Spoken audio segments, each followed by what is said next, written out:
Hello, ladies and gentlemen, and welcome to another edition of Mr. Merrigan's Moments in History, U.S. History Edition. So in this video, we're going to start to talk a little bit more about the road to the Civil War. And I just wanted to start off by kind of showing you guys the beginning of the Civil War. So this is kind of where we're heading. So we're going to talk a little bit more about how we get here. So as you guys can see in the map here, the first of the states to secede from the Union is South Carolina. And then you'll also see in February of 1961, delegates were meeting in Alabama to form a new country. These are eventually going to become the Confederate States of America. You're also going to see in 1861 that West Virginia separated from Virginia and was admitted to the Union in 1863. So the states here in green, these are all Union-free states. The states in pink here are all slave states that later seceded. Yellow are your Union states slave states that stayed in the Union. They never seceded from the United States. And then you've got your Union territories here in the West. And so it gives you a little bit of an outlay about where we're heading. Now, of course, one of the things that we're going to talk about today is compromises leading up to the Civil War. And, of course, we're going to talk about the Fugitive Slave Act as part of the Compromise of 1850. So that's kind of where we're heading in this video. So we've talked a little bit about the Missouri Compromise already, but I want to highlight it more specifically this time. So we're going to demonstrate how our understanding of how the compromises that Congress made prior to the Civil War attempted, in some cases not very effectively, to address slavery and sectionalism. So one of the things we see is that the many differences between the North and the South grew into this idea of sectionalism. And so let's define that. Sectionalism is your loyalty to a region. And so people started more identifying themselves by the region in which they lived than as members of the citizens of the United States. So they define themselves more as being from the South or from the North or from the West. And so you can see a divide here in this map on the Missouri Compromise.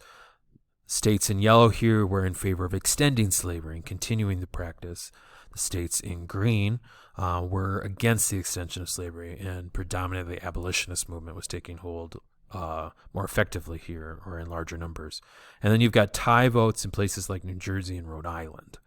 And so you've got this nation that's very divided on this issue of slavery. And so it's going to certainly be the defining reason for us emerging into the Civil War. So Missouri requested to become a state, and that request sparked a massive debate in Congress because Congress has tried to keep this balance between free and slave states, and this is going to disrupt the balance. And so the Missouri Compromise in 1821 sought kind of a temporary lull in that debate. And so what they're looking to do is have Missouri enter in as a slave state. But to keep the balance, Maine is going to enter in as a free state. That keeps the balance between slave states and free states. And so this also prohibited slavery in Louisiana Territory north of what's called the 3630 latitude line. So as you guys can see here, that's the Missouri Compromise line. So everything north of here, slavery is going to be illegal. Everything south, slavery can be legal. So again, your slave states here, Missouri's going to be admitted, Maine's going to be admitted, so that we've got equal numbers. Now, Thomas Jefferson writes a letter to Massachusetts congressman, and I want to read this to you guys because I think it helps to highlight his foresight in this issue. He says, "This momentous question, like a fireball in the night, awakened and filled me with terror. I consider it at once the knell of the Union. It is hushed indeed for the moment, but this is a reprieve only, not a final sentence, a geographical line coinciding with a marked principle, moral and political, once conceived and held up to the angry passions of men. will never be obliterated, and every new irritation will mark it deeper and deeper. So he's really getting to this idea that this compromise does little to change the issue other than to delay some of the anger that is coming. And so just to review a little bit who drafted the Missouri Compromise, specifically, was it Henry Clay, James Monroe, James Polk, or Thomas Jefferson? And although these men certainly would be affected by it later, and Thomas Jefferson, of course, didn't think it would do much to change things in the long run, Henry Clay is our great compromiser. He's the one who gives us that compromise. Now, the other compromise I want to talk about is the Compromise of 1850. This addresses several issues, including slavery in the territories. And so I want to talk a little bit about what it tried to do. So in the 1840s, we see this bitter debate erupting in Congress on whether territories that are newly acquired in the war with Mexico, the Mexican-American War, would be open to slavery. Should they be? Should they not be? And this is where you're going to start to see the Missouri Compromise begin to kind of fall apart, and there's going to be a need for a new one. Now, John C. Calhoun, we've talked a lot about, big proponent of states' rights, very heavily involved in the nullification crisis under Jackson, and again, congressman from South Carolina. He's going to argue that Congress, had no right to regulate a ban on slavery in any territory, that it didn't have the authority to do this. Regulate means to control. And again, a big proponent in the people deciding. And we're going to see how that's going to lead to things in events like Bleeding Kansas in the future. So one of the things we start to see coming out of this struggle is a new political party. It's going to be known as the Free Soil Party, one that is very focused on making sure that these new territories do not adopt slavery. So in response to the 1848 presidential candidate's refusal to take a stand on the slavery issue, this party does form. And so we have a Whig win the election. That's Zachary Taylor. But the Free Soil Party started to gain some seats in Congress. And so the conversation doesn't end. It continues. And so what the United States needs to figure out at this point is how to address this issue. And so that's how we get closer to the Compromise of 1850.